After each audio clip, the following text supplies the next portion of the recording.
The starting point in science is observation.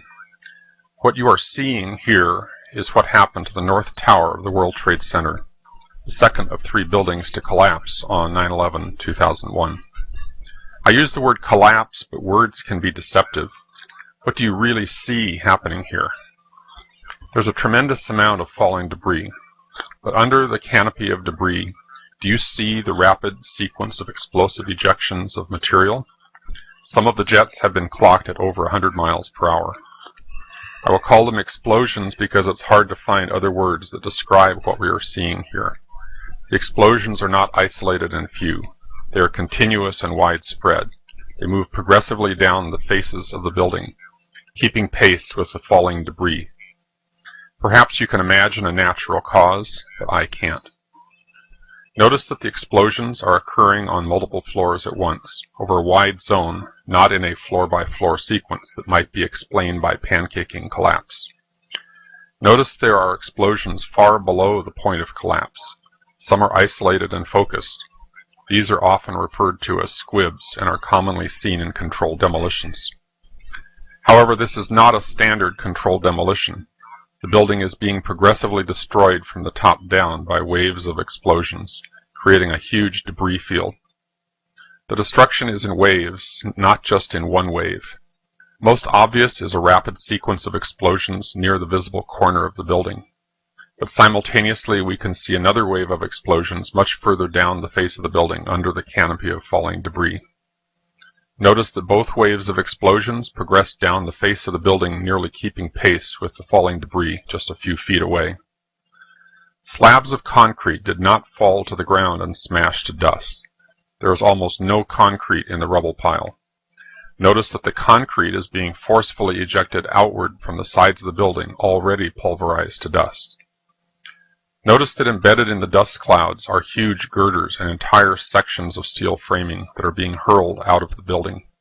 The horizontal speed of some of the girders has been clocked at over 70 miles per hour. Some of these girders impale themselves in the sides of neighboring buildings. Some landed as much as 2 football fields away from the base of the tower.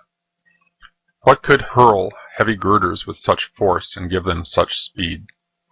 Some people have suggested that the weight of the tower crushing down on the girders caused them to flex, and they sprung sideways by a spring action. But we are not seeing isolated jumping girders. We are seeing a major fraction of the mass of the building, steel, concrete, office furniture, and the remains of human beings, reduced to small pieces of rubble and fine dust, and being explosively ejected in all directions. Bone fragments are found on the roofs of adjacent buildings. The bones were not crushed in the falling mass, or they would have been trapped in the debris pile. They were pulverized along with everything else and blown out in all directions. The NIST investigators have claimed that the top section of the building above the plane impact point came down like a pile driver, crushing the undamaged lower section of the building all the way to the ground. The top section of the building is, however, noticeably absent. There is nothing above the ring of explosions except for a fountain of debris.